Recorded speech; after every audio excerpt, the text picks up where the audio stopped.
winter of 1940, a new kind of war began in London. The targets were civilians on the streets of their home city. Every night brought the fear of the sudden, random attacks. Every morning, it was the bodies of ordinary people that rescue workers pulled from the wreckage of 500-pound bombs.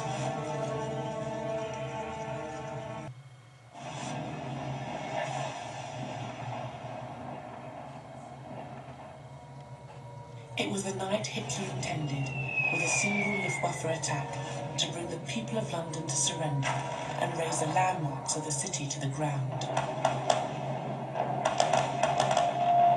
They thought they could actually bomb us into submission to tell us this is what we can do.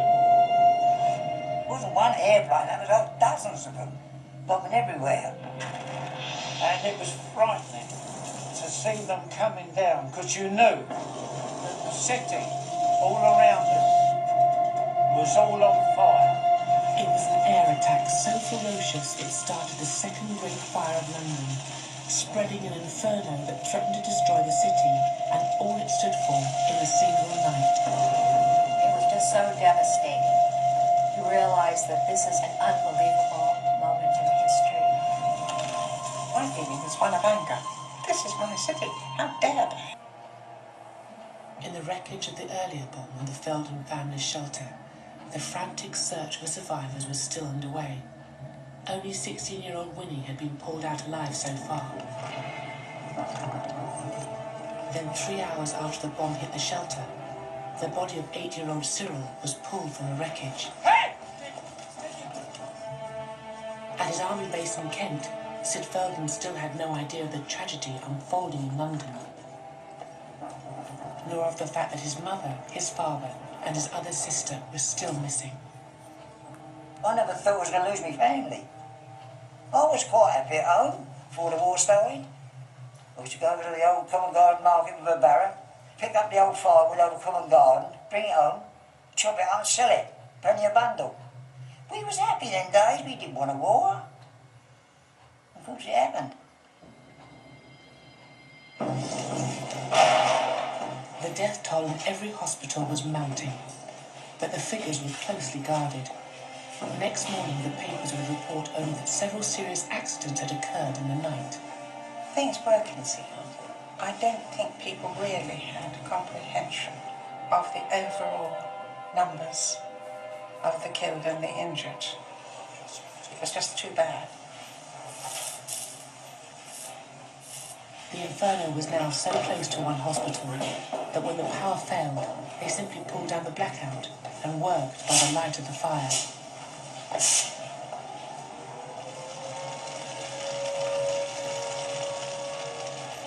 As they did so, the all clear sounded. At 10 to midnight, after 5.5 hours, the bombers turned back to their bases and occupied France.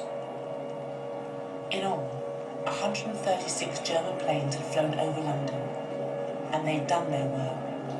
In their wake, an inferno was burning.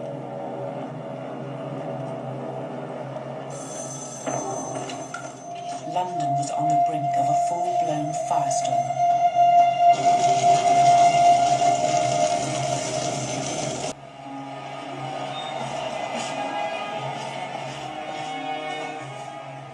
That morning, Sid Felden left his army base to return home to his parents and young brother and sisters. He'd only heard sketchy reports of the attack. I was sent home on leave from the army. I got on the train not thinking. I knew there'd been an air raid because when I was on the coast that night, we could hear bombers going over to London. And you know, on my mind I thought, is anything gone wrong, you know? I wonder how my family is.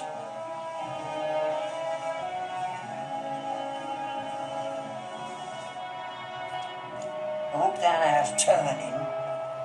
I went straight to the air raid shelter where my family was.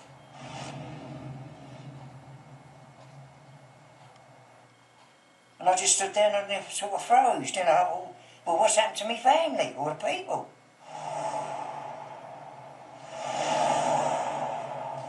I went went to our local police station, and then they told me what had happened.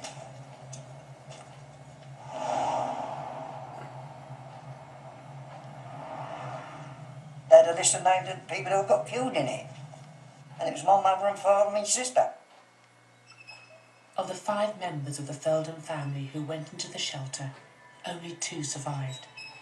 Sid found his 16-year-old sister Winnie first, lying in a nearby hospital. Winnie wanted to know what happened, you know, where they were. I couldn't tell her, I couldn't break the news to her. And I'm sorry, but they got killed. Oh, yeah, I miss them now.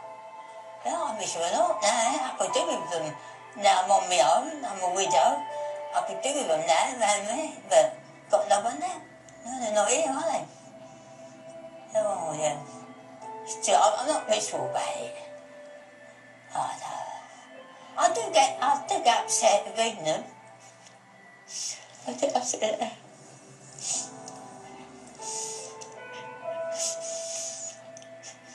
Still, I mustn't be upset.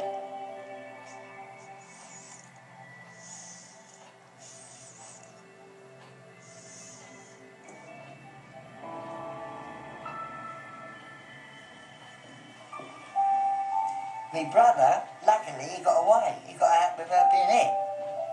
He was 8 years old.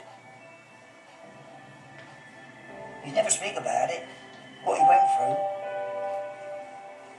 As he grew up, he was a very quiet lad. He lived on his own. He never had no friends or nothing, you know what I mean? He never said nothing about the war. Anyway, got to forget it now, mate. You've got to live with it and get over it, ain't you? You can't keep it in your mind all the time. You can't keep bringing it up, can you? And it makes you worse. It's a thing you never think it's going to happen to you, that's why.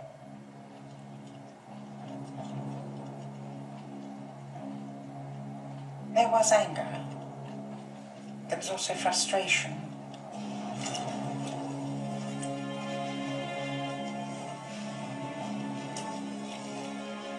And so people did what people do in the face of a great disaster. They had to set about coping with getting their lives back to what could be termed normal. When people went back to work, it was going back to see their livelihood gone, their colleagues missing.